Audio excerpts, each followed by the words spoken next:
Buenos días, chicos y chicas. Vamos a seguir aprovechando este confinamiento obligatorio en casa para continuar viendo al filósofo Nietzsche, que es el que teníamos entre manos cuando hubo que interrumpir las clases. No se trata de que expliquemos aquí por medio de estos vídeos la filosofía de Nietzsche con mucho detalle, sino más bien de que tengamos una visión general de los pensamientos principales de este filósofo, de forma que también luego con el material que tenemos podamos trabajar los aspectos más específicos, más de detalle, pero ya contando con una visión de conjunto. Bueno, antes de nada espero que estéis bien, que estéis sobrellevando esta situación con la mejor salud, no solo física, sino también psicológica, psíquica, porque todos somos conscientes de que una situación así es dura, es traumática, especialmente para personas jóvenes como vosotros que necesitan salir, entrar en contacto con sus amigos y amigas, no solo incluso a nivel físico, y esto de estar recluidos en casa pues ya es de por sí bastante lesivo, de forma que lo último que yo querría es añadiros preocupaciones o estrés. Más bien lo que quiero es que en la medida de lo posible pues no perdamos el contacto con la reflexión filosófica que nos traíamos entre manos y que asentemos algunas ideas de este gran filósofo con el que habíamos comenzado hacía unos días. Por tanto, podría deciros que os deseo que llevéis esta situación con filosofía, pero ojo, no solo en el sentido en que se utiliza normalmente esta frase, que se refiere a la filosofía estoica de sobrellevar las cosas como vienen, aceptar las cosas como nos son dadas, sabiendo que no podemos modificarlas, sino también con otros tipos de filosofía. Por ejemplo, que abordéis la situación con una filosofía crítica, que os preguntéis profundamente qué significa la situación que estamos viviendo, si los gobiernos han tomado las medidas adecuadas, qué tipo de legitimidad política tiene situaciones como esta, un estado de excepción, si están suficientemente justificadas, etcétera. Es decir, que seáis también críticos. Así que, como hacemos normalmente por otra parte y venimos haciéndolo desde los filósofos presocráticos, vamos a relacionar a Nietzsche con la situación actual, porque aunque los filósofos no son periodistas ni tertulianos que se dediquen o tengan que dedicarse a analizar el presente inmediato, sino que más bien al contrario, normalmente se mueven a un nivel de reflexión abstracta y de tipo universal, pero también tienen que poder aportar, si no son completamente inútiles, algún análisis profundo de la situación que vivimos. Así que sí, en cierto modo vamos a intentar relacionar a Nietzsche con el coronavirus, que será algo que ya muchos profesores de filosofía seguramente han hecho. Incluso algunos filósofos ya han escrito libros sobre el coronavirus a gran velocidad. Y para eso pues tenemos primero que ver cuáles son las ideas principales de este autor y de este filósofo y cómo se pueden aplicar a una situación como la actual. Bien, lo primero por lo que deberíamos preguntarnos seguramente es lo que corresponde con cualquier filósofo es ¿por qué vale la pena estudiar a este hombre? ¿Por qué es Nietzsche considerado un pensador tan grande y ocupa un lugar tan privilegiado en el currículo de la materia? Y yo creo que acertadamente. Pues bien, pues porque Nietzsche, como los grandes filósofos, nos da una concepción de las cosas, de la vida, de su sentido, del bien y del mal, de lo que es real y lo que no lo es, o de incluso si todas estas preguntas tienen o no sentido, nos da una visión de todo esto original, nueva y argumentada profundamente o expuesta de manera profunda. Él mismo sabía o creía, podemos decir, que significaba un antes y un después en la filosofía. Y quizá más que otros autores por una razón. Si recordáis, a lo largo del curso de Historia de la Filosofía hemos estado viendo cómo todos los filósofos tienen sus opuestos, filósofos con los que combaten cordialmente, pero a los que tienen enfrente. Por ejemplo, pues Platón era el enemigo de los sofistas.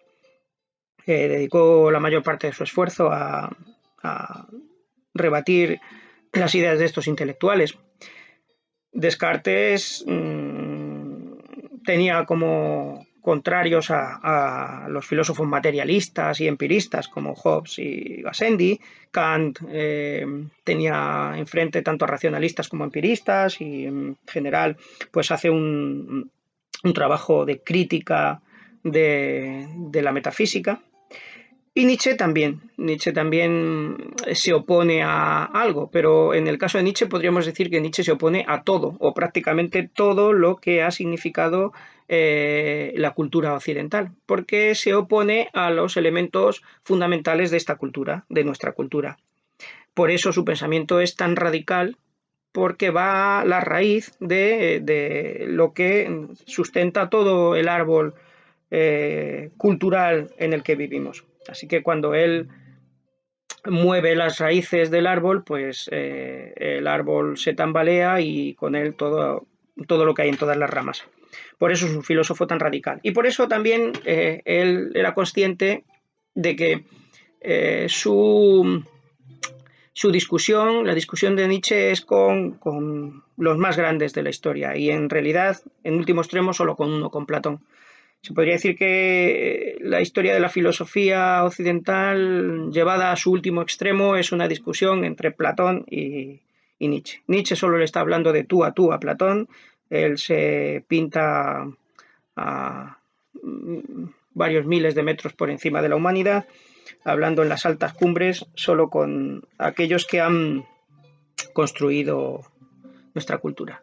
Dentro de toda esa tradición, Nietzsche salva a muy pocos filósofos, muy pocos no han caído en ese pensamiento que Nietzsche va a intentar demoler. Entre ellos, pues por ejemplo, Nietzsche salva a Heráclito, yo creo que porque lo malinterpreta. Ya sabéis desde el principio del curso que Heráclito es considerado como un filósofo del continuo fluir de las cosas, que habría predicado esto.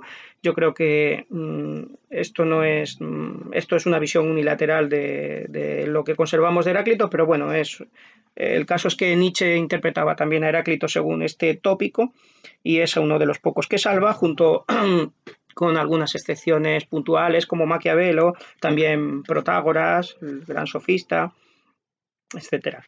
Frente a los grandes, digamos,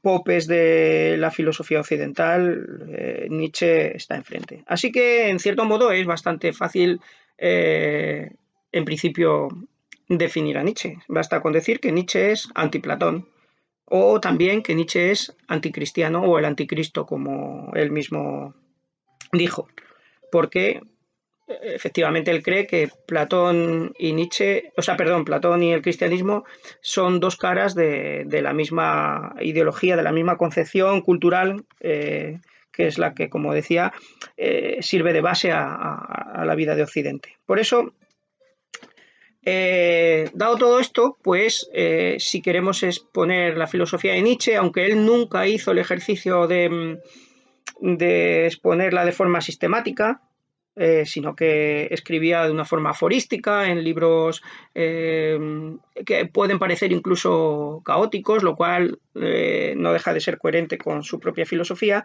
El hecho es que si nosotros, que no somos Nietzsche y que lo que intentamos es acercarnos a entender un poco a este filósofo, pues parece razonable que comencemos por la crítica que hace al resto antes de que pasemos digamos, el aspecto más constructivo o de propuestas más positivas que él hace.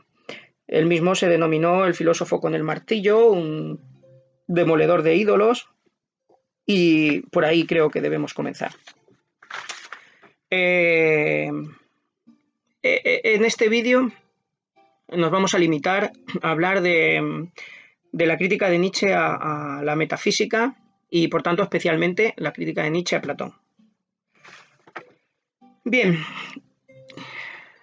¿cuál es el error de Platón, según Nietzsche? Vamos a empezar por recordar qué significa Platón, y para recordar qué significa Platón aún tenemos que retrotraernos un paso más e intentar entender y volver a recordar qué significa Sócrates, que, como sabéis, fue el maestro de Platón, el que llevó a Platón a la filosofía, según Platón confiesa, y al que el propio Platón, en una especie de homenaje perpetuo, pues convirtió en el portavoz de sus ideas, o al menos en el protagonista de muchos de sus diálogos. Así que comencemos por Sócrates, porque Sócrates es el que plantea las cuestiones que Platón va a intentar contestar. ¿Cuáles son las preguntas de Sócrates? Bien, si recordáis, la indagación de Sócrates, a Sócrates no le importaba tanto como a algunos filósofos presocráticos cuál es el origen de todas las cosas, cuáles son los primeros principios de los que todo está constituido, sino que su preocupación era, digamos, muchísimo más humana, que era cómo debemos vivir, cómo debe ser la vida de un ser humano. Pero esta pregunta le llevaba a una pregunta algo más abstracta, más técnica, que es ¿qué es la virtud? O la arete, como decían los griegos. ¿Qué es la virtud? Es decir, ¿cuál es aquella cualidad que nos hace buenos como seres humanos? Igual que la virtud de un cuchillo es cortar bien, o la virtud de un caballo es pues la velocidad, la nobleza, o las que consideremos que pertenecen a su propia naturaleza. También nosotros, según Sócrates, debíamos buscar cuál es la virtud que nos hace especialmente humanos, es decir, cuál es aquella cosa que nos caracteriza esencialmente, y eso conducía a su vez a otra pregunta muy importante, esencial, que es ¿qué somos? El conócete a ti mismo, que aparecía en la entrada del templo de Apolo en Delfos, es para Sócrates el primer mandamiento, podríamos decir, ¿no? Conócete a ti mismo. Para saber qué nos corresponde hacer y dejar de hacer, padecer y no padecer. Por tanto, fijaros, las preguntas de Sócrates suponen dos cosas. Primero, suponen que hay algo que nosotros somos. Tenemos una naturaleza, una esencia, y el problema humano es que no la conocemos, y entonces tenemos que pasarnos quizá la vida buscando qué somos, intentando descubrir qué somos, pero eso ya existe, ya está ahí. Como decía el poeta Píndaro, nuestra tarea es llegar a ser quienes ya somos. Llega a ser quien eres, el que eres. Por tanto, no es que nosotros nos hagamos a nosotros mismos, por lo menos en lo esencial. Hay algunos aspectos seguramente en los que sí podemos modificar nuestra naturaleza, pero para Sócrates lo esencial no es hacernos, sino descubrirnos. Estamos ahí con una naturaleza dada. Bien, y lo segundo que presupone la pregunta de Sócrates es que, además de existir nosotros, existe el bien y el mal por naturaleza. Existen ciertas cosas que son buenas dadas nuestra naturaleza, y otras cosas que, dada nuestra naturaleza, son malas. Y por tanto también el bien es algo que debemos descubrir. La pregunta ¿qué es la virtud? Implica que la virtud es algo que podemos llegar a conocer, si no la pregunta no tiene sentido. Como recordaréis, pues Sócrates se pasó toda su vida indagando estas preguntas para confesar humildemente o irónicamente, según las interpretaciones, su ignorancia. No habría llegado a contestarlas, aunque sí al menos tendría idea de lo que no es la virtud y de lo que no es el ser humano. pero Platón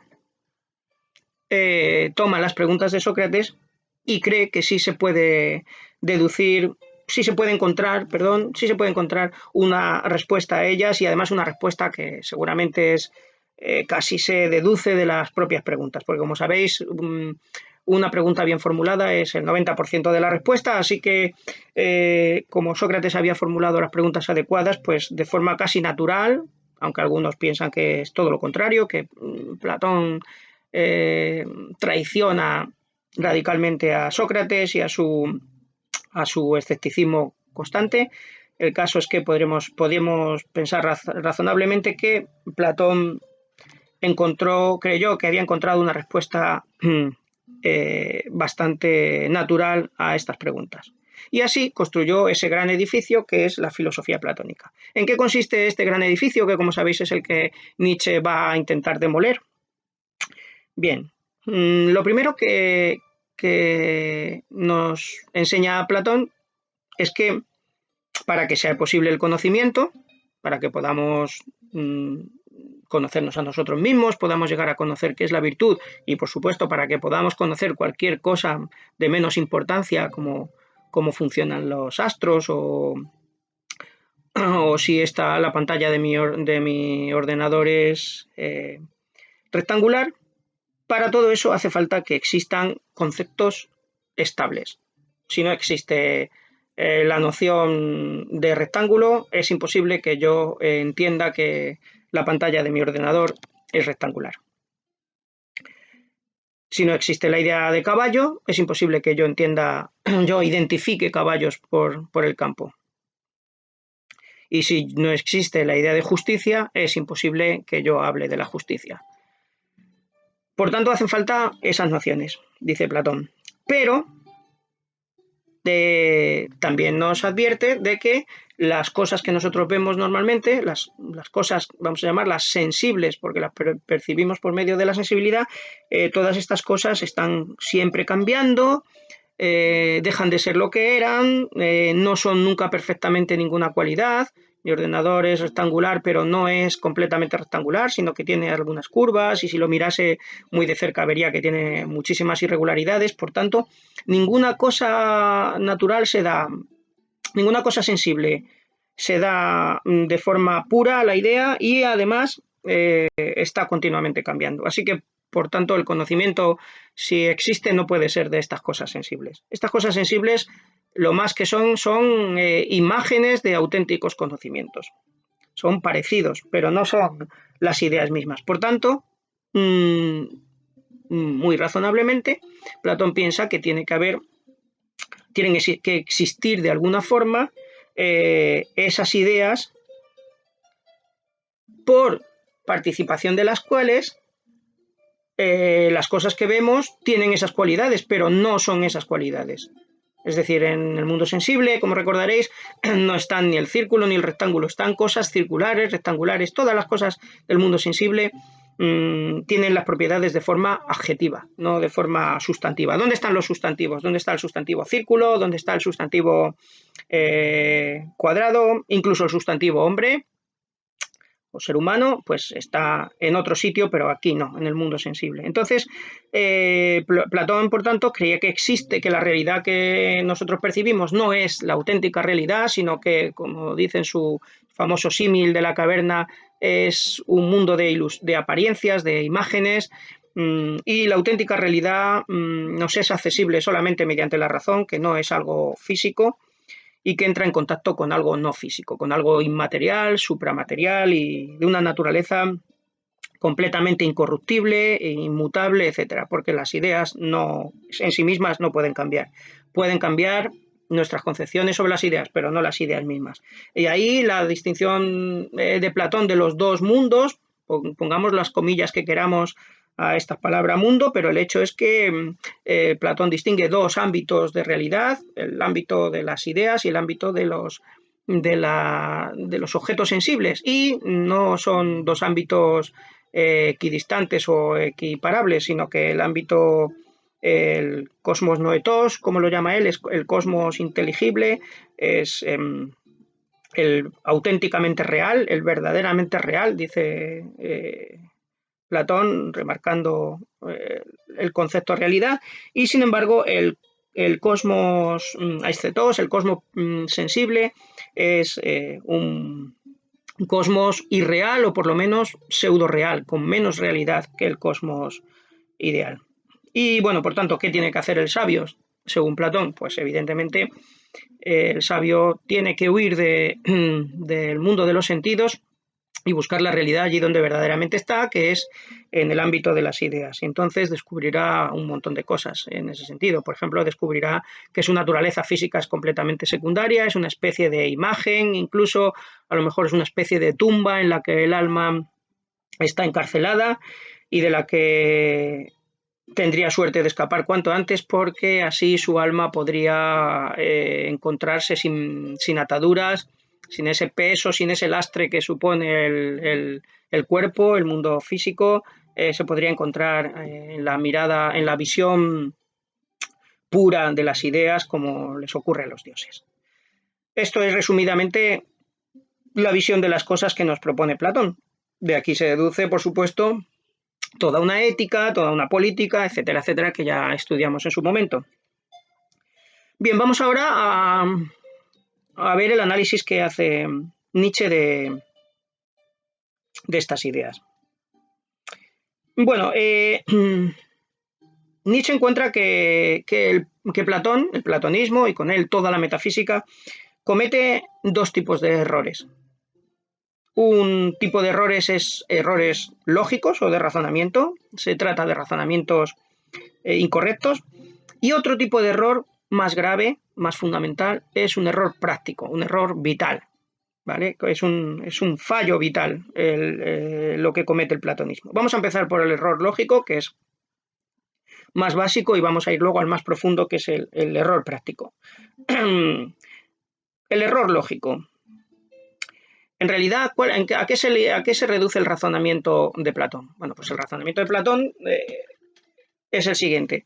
Si no existen las ideas, si no existe un mundo de seres inmutables, eternos, etcétera, puros, pues nuestro conocimiento es imposible. Nuestro conocimiento racional es imposible. No podemos entender algo que está continuamente cambiando y algo que no tiene en sí mismo identidad.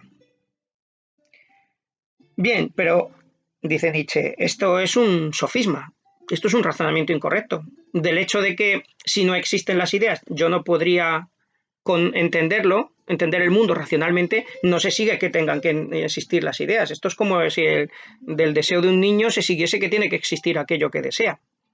Nosotros deseamos, suponemos, queremos que el mundo sea inteligible, entendible por medio de nuestra razón, pero de nuestro deseo, de nuestra necesidad incluso de entender el mundo, no se sigue necesariamente que el mundo tenga que ser así. Es una falacia. Si el mundo no tiene por qué estar ahí para que nosotros lo entendamos racionalmente. Puede ser que el mundo sea realmente irracional, por lo menos irracional para nuestra pobre razón humana, que consiste en intentar comprender las cosas de forma abstracta y inmutable, y la realidad a lo mejor es completamente lo contrario. La realidad es mutable, cambiante, y por tanto la razón no puede comprenderla.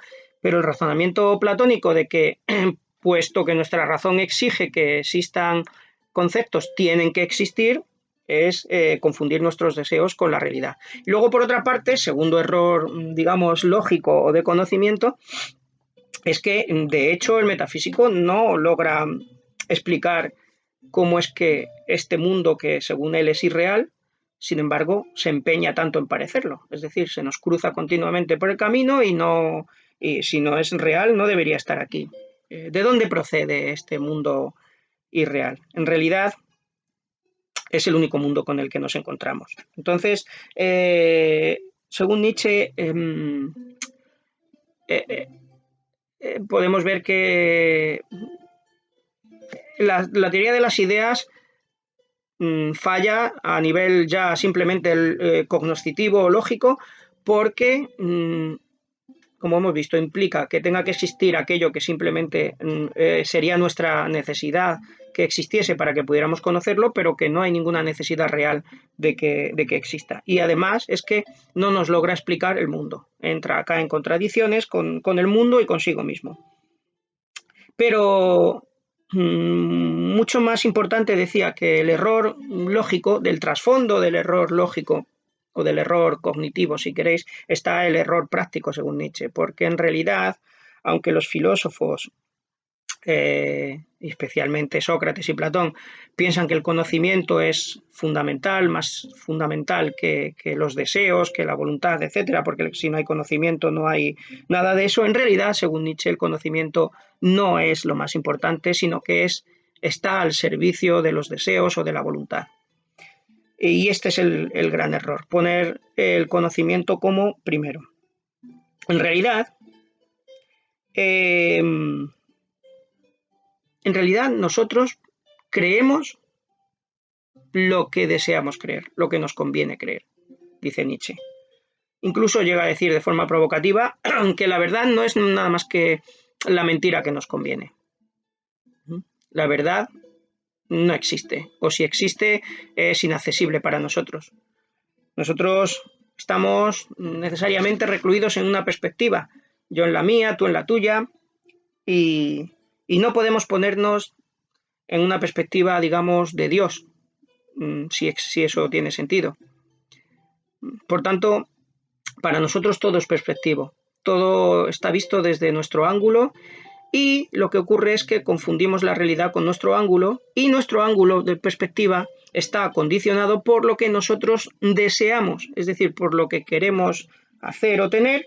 Eso condiciona cómo vemos la realidad. Por tanto, no es como decían Sócrates y Platón, que primero viene el conocimiento del bien y luego hacerlo, sino que primero viene, según Nietzsche, el deseo de la voluntad, mejor, de lo que queremos, y luego de ahí ya viene el conocimiento a convertirse en un instrumento de esa voluntad y a intentar dar una visión de las cosas que encaje con eso que queremos.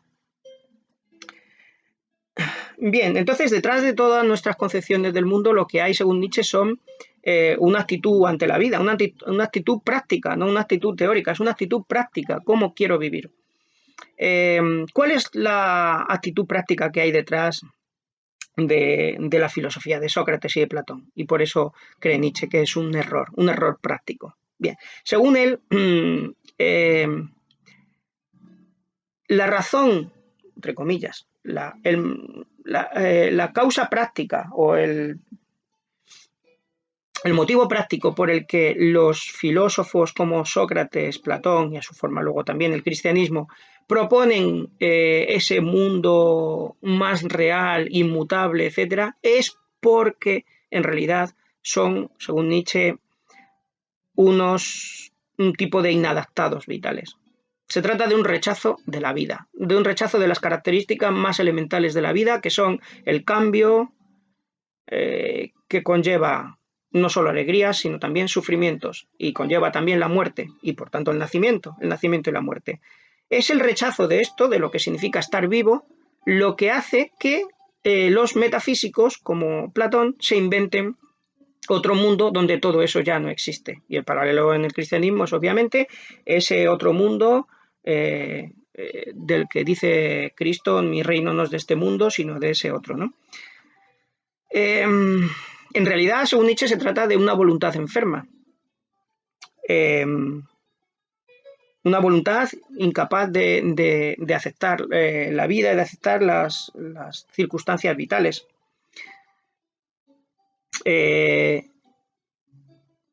Tememos al cambio, tememos el cambio de las cosas porque nos resulta imprevisible, no sabemos qué va a ocurrir. Entonces, en la medida en que somos una voluntad cobarde, no queremos enfrentarnos a cosas imprevisibles y por tanto nos gusta creer y magnificamos aquello donde encontramos regularidades y que la naturaleza se atiene a los mismos patrones siempre, y nos gusta pensar que todo está de alguna forma determinado por un Dios que ha diseñado las cosas y que al fin y al cabo se cuida de nosotros, y si nos ocurren males no será mal que por bien no venga. siempre y cuando nosotros obedezcamos, por supuesto, los mandamientos que esta ética nos prescribe, de lo cual hablamos en otro capítulo.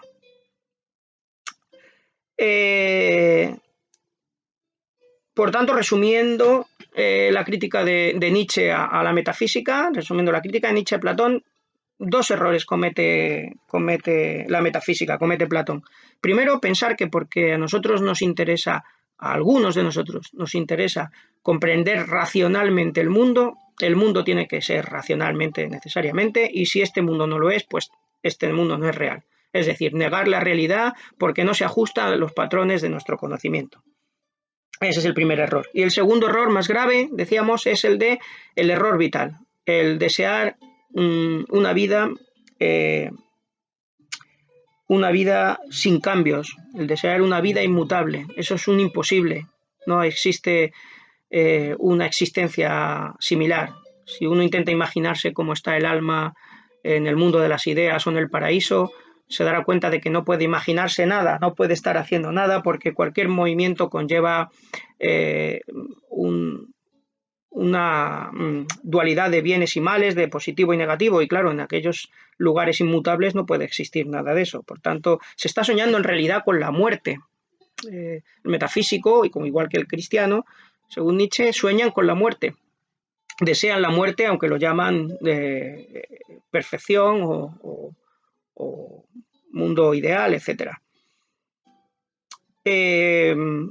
Por cierto, muy importante, esta es la crítica que Nietzsche hace a la metafísica. Se podría creer, y algunos creen, que de esto está salvada la ciencia, pero esto no es verdad. La crítica que Nietzsche dirige a la metafísica es básicamente válida también para los científicos, para la ciencia. ¿Por qué? Es cierto que los científicos no desprecian el mundo de los sentidos, al contrario, dicen apoyarse en él. Se trata de salvar los fenómenos, como decía Galileo. Cualquier teoría, cualquier hipótesis científica tiene que ser contrastada con los hechos sensibles y verificada o falsada. Por tanto, no, los científicos no nos hablan de un mundo ultraterreno, de un mundo más allá de la sensibilidad, sino del mundo sensible, y por tanto estarían a salvo de esta crítica que hemos visto. Sin embargo, aunque Nietzsche hubo una temporada y habitualmente a veces ponía ejemplos de descubrimientos de la ciencia que atacaban a la metafísica, por ejemplo, pues los descubrimientos cerebrales o biológicos en general, pues atacaban a la noción del alma y del carácter sobrenatural del ser humano, etcétera. Y Nietzsche a veces utiliza estratégicamente estos datos, pero en realidad, el Nietzsche más radical piensa que los científicos están empapados en la misma creencia de Dios. ¿Por qué? Bueno, pues porque los científicos parten del postulado, del supuesto, de que existen unas reglas, unas leyes inmutables de la naturaleza que se tienen que cumplir.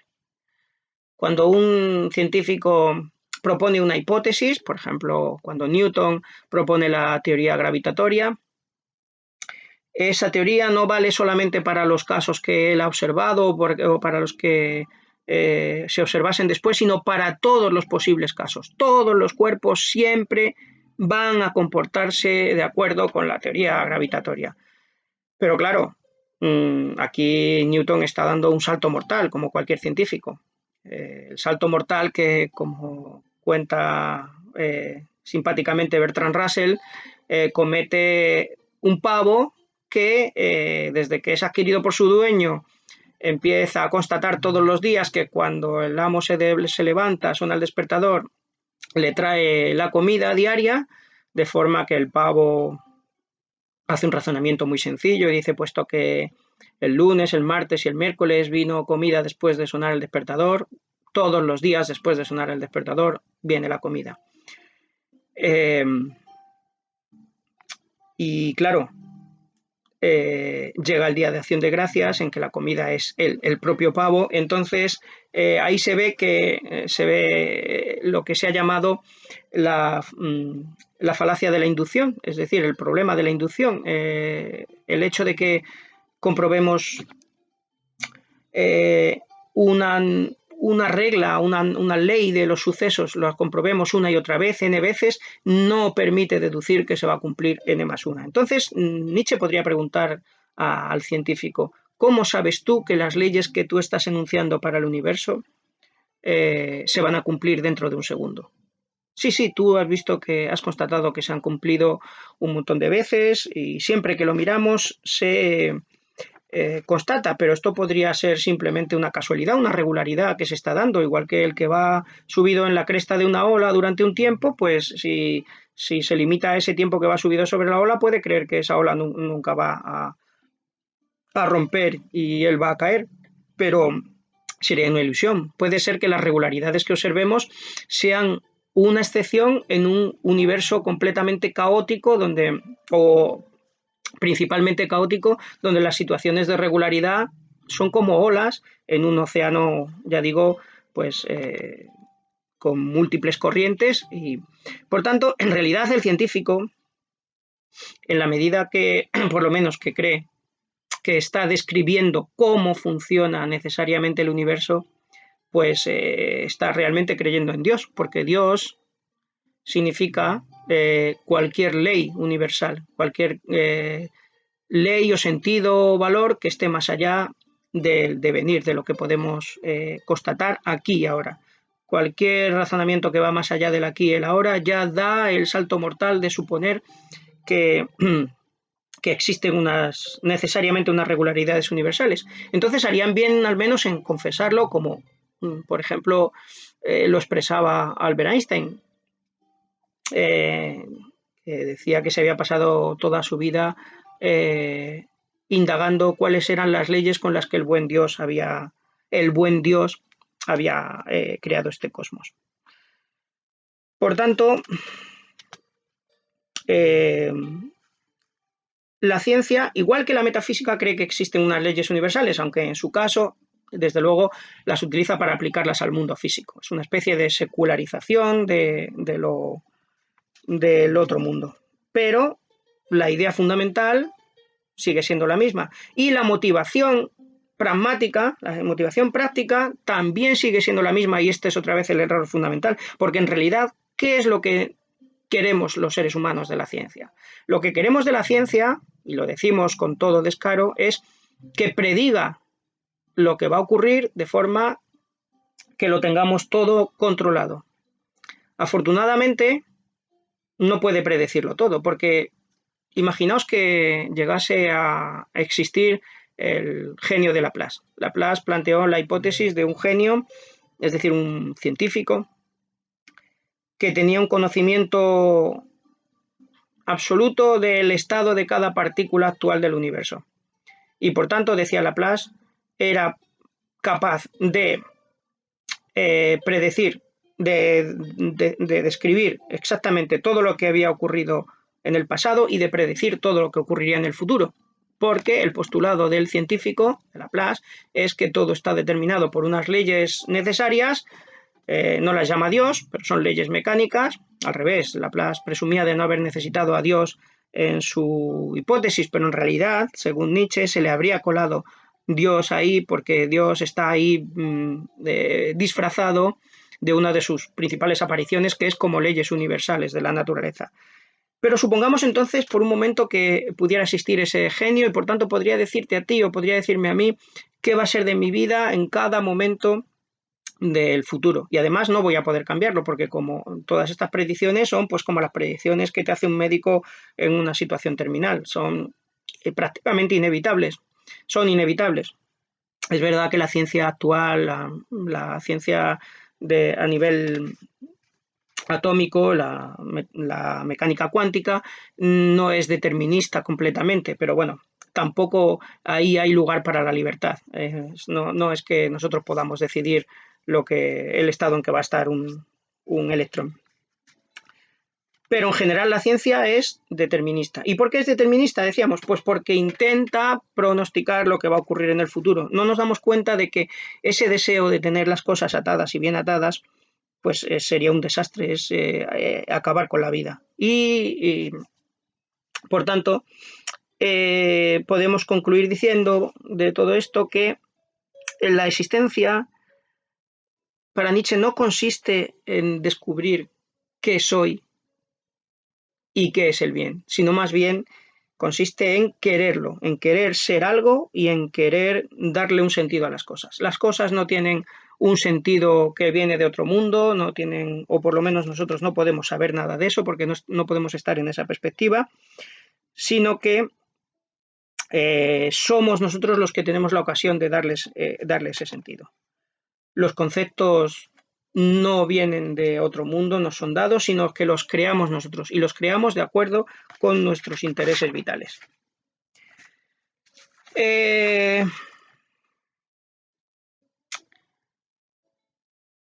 ¿Qué podríamos decir a partir de todo esto acerca de la situación actual que estamos viviendo?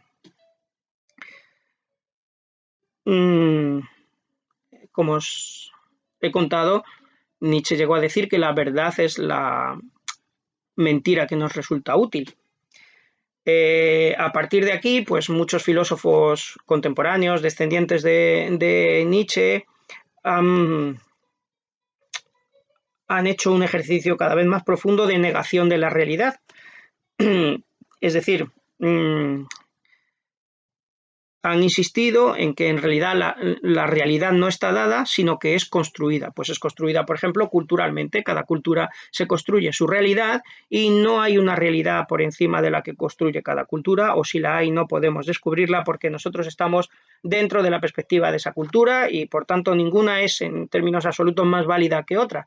Por eso se puede hacer una crítica al etnocentrismo occidental cuando intenta imponer su visión del mundo, su visión científico-técnica al resto de las culturas del planeta, como si las otras fuesen simplemente subdesarrolladas, cuando en realidad lo que tendrían es otras perspectivas que habría que ver, habría que valorarlas, no desde el punto de vista cognitivo, según Nietzsche, sino más bien desde el punto de vista de la voluntad y de la actitud vital que nos proporcionan. Puede haber culturas que tengan una actitud, pues por ejemplo, aunque Nietzsche no pensaba en esta cuestión, pero por ejemplo hoy en día podríamos decir que tengan una actitud más ecológica y vivan en una mayor armonía con la naturaleza, sean menos destructivas del entorno y de sí mismos, y esa visión, por más que sea a lo mejor menos científica o les proporcione menos técnica o casi ninguna, pero es una visión mejor del mundo. Mejor no en el sentido cognitivo, sino en el sentido puramente práctico. Bien, ahora resulta que aparece un virus que se va contagiando rapidísimamente de unas personas a otras. Ya he leído estos días que varios intelectuales han dicho, ¿veis? Aquí, ¿quién se atreve ahora a negar los datos? ¿Quién se atreve a negar la realidad? Este es el momento de los científicos, porque realmente ellos son los que conocen el virus es una realidad, no es un constructo social ni subjetivo, sino que está ahí y lo que nos vale es descubrirlo.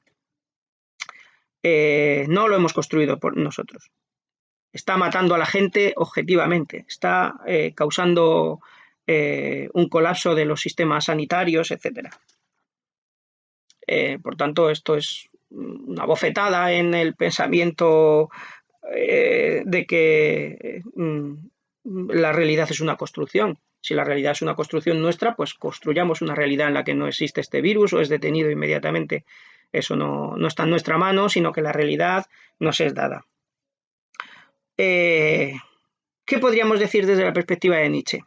Bueno, para empezar hay que decir que no siempre es fácil interpretar la posición exacta de Nietzsche, él mismo se mueve a diferentes planos, unos planos, dice él, más exotéricos, es decir, más exteriores y otros más esotéricos o internos, y en cada plano es verdad una cosa es una verdad más profunda y otra es una verdad más aparente, así que se pueden encontrar contradicciones dentro de Nietzsche. En concreto, yo no creo que sea fácil decir si Nietzsche creía que la realidad es pura construcción o es dada. Creo que más bien admitiría que hay algo dado que nosotros no podemos saber cómo es en sí mismo, y en este sentido pues estaría cerca de lo que decía Kant, de que sea la cosa en sí misma a nosotros no nos es conocible, pero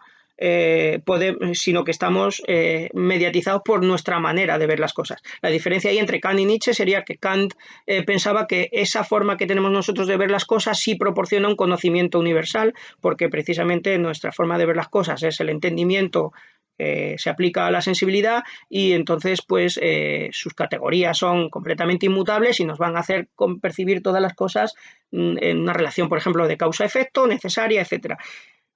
Claro que eso es un problema para Kant, porque eso quiere decir que toda nuestra ciencia es subjetiva en realidad, todos nuestros conceptos son subjetivos, pero bueno.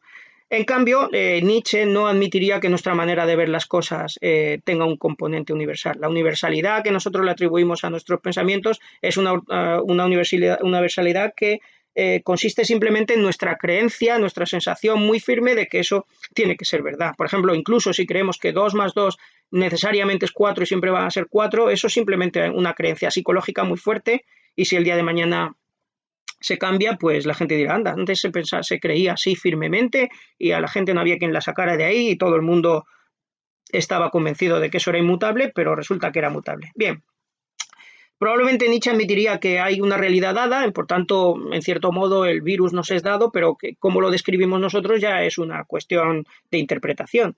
Y sobre todo, cómo lo interpretamos desde el punto de vista global, no solo teórico, sino también desde el punto de vista ético y político. Por ejemplo, estamos muy preocupados por este virus.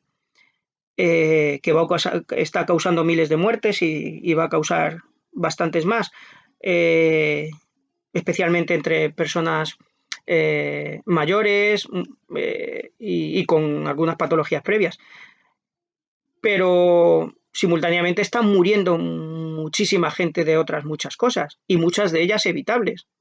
Por ejemplo, pues a lo largo del día mueren miles de personas por falta de alimento, por falta de agua potable, por falta de medidas de salud con las que contamos y no nos preocupa.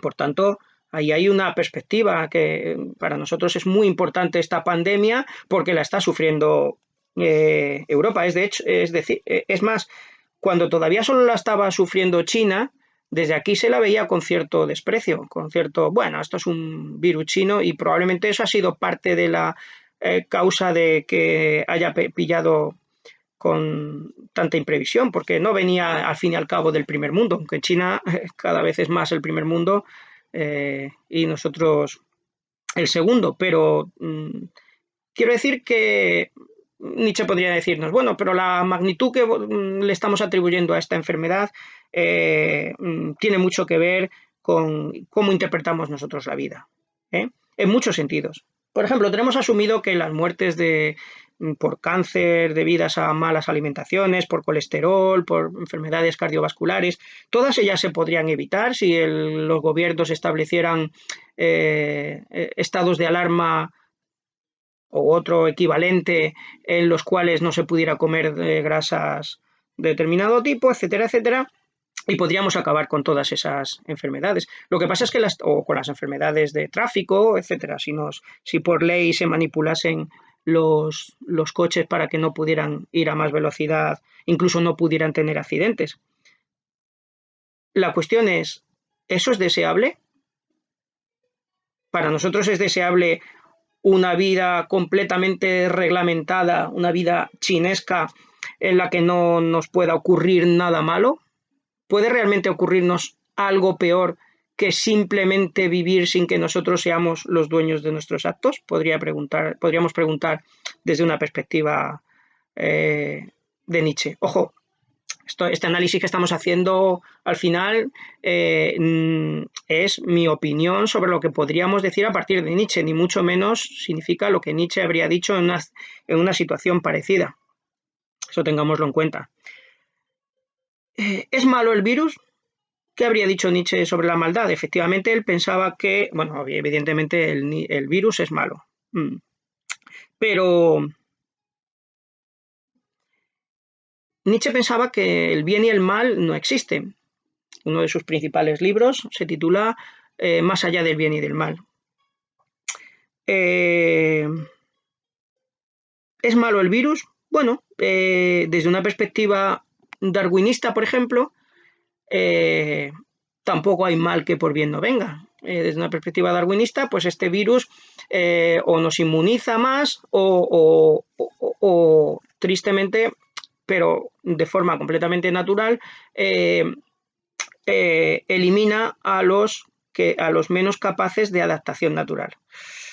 Y de paso nos induce a investigar más científicamente, a prepararnos más, a ser más previsores, etcétera, con lo cual tiene también sus beneficios y al fin y al cabo la ley de la naturaleza, según el darwinismo, es que los que se adaptan sobreviven y se reproducen y los que no mueren.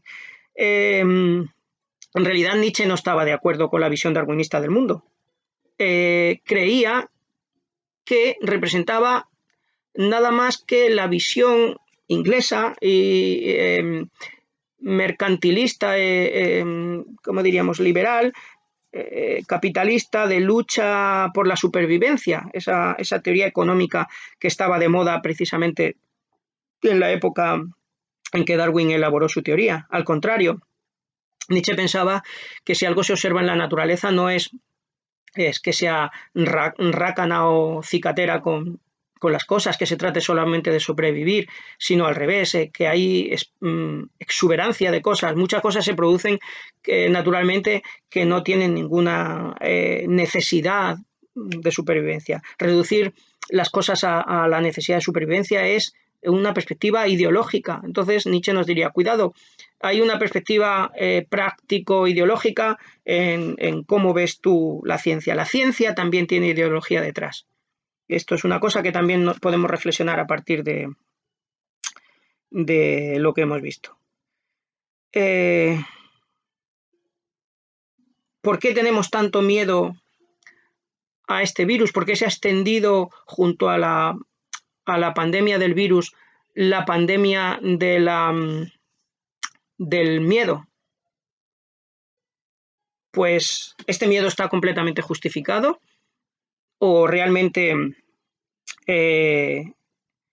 digamos, somos seres cobardes y miedosos que no queremos asumir que en la naturaleza hay enfermedades que las que no nos matan nos hacen más fuertes y que en lugar de intentar estar aislados inmunológicamente, estar sin contagio con el resto de las cosas, al revés, deberíamos estar en lucha con esas cosas y lo que no me mata me hace más fuerte, como decíamos.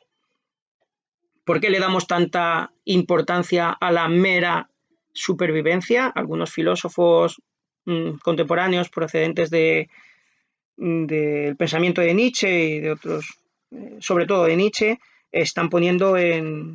llevan años poniendo en cuestión esto y que se aplicaría en un caso como el que estamos. ¿Es legítimo que los gobiernos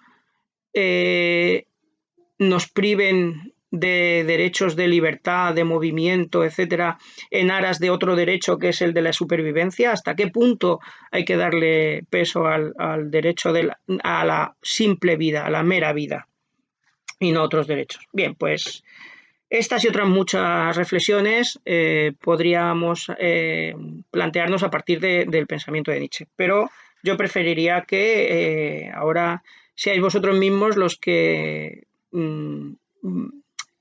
valoréis este aporte de Nietzsche, la crítica que hace a la metafísica, la crítica que hace a Platón. En otro momento veremos también la crítica a la religión y veremos también sus propuestas constructivas, que valoréis todo esto y, a ser posible, hagáis también una reflexión de cómo ese pensamiento se aplica a una situación como la que estamos viviendo. No interesa solamente que veamos lo positivo, sino también lo negativo. Es decir, me gustaría que pensarais también cómo lo que vivimos sirve para rebatir a Nietzsche, al pensamiento de Nietzsche. Yo no lo he hecho aquí, he querido más bien cargar las tintas en lo que podríamos extraer a favor de Nietzsche, pero es obvio que la filosofía de Nietzsche es criticable como las demás, puede estar completamente equivocada, como la de Platón, puede ser que la que esté en lo cierto sea la de Platón, y me gustaría que fuerais vosotros los que os pronunciaseis sobre estas cosas, sobre los pros y los contras que le encontráis a este pensamiento, y nada, me lo comentéis por el medio que prefiráis, por escrito o incluso en comentarios al vídeo. Nada más, no os doy más el tostón, que ya llevo casi una hora hablando y nada, como decía al principio, pues os deseo que tanto vosotros como vuestras familias estéis bien, que cumpláis el confinamiento en casa, incluso aunque después de pensar con Nietzsche penséis que hasta qué punto es eso razonable, pero eh, en realidad sabéis que se está pasando una situación de gran alerta sanitaria, muchos sanitarios están haciendo un trabajo ímprobo y, como se dice, son unos héroes. Por cierto, en otro momento podríamos comentar qué diría Nietzsche de todas estas manifestaciones de solidaridad con nuestros sanitarios y con nuestras fuerzas del orden, etcétera. Si, si realmente son tan solidarias y, y tan espontáneas, o bien no están tan bien, en cierto modo, dirigidas por el miedo. Pero bueno, esto lo dejamos para debatirlo en otro momento. Venga, que paséis buenos días ahí en casa y dediquéis un ratito a llevarlo con filosofía. Hasta luego.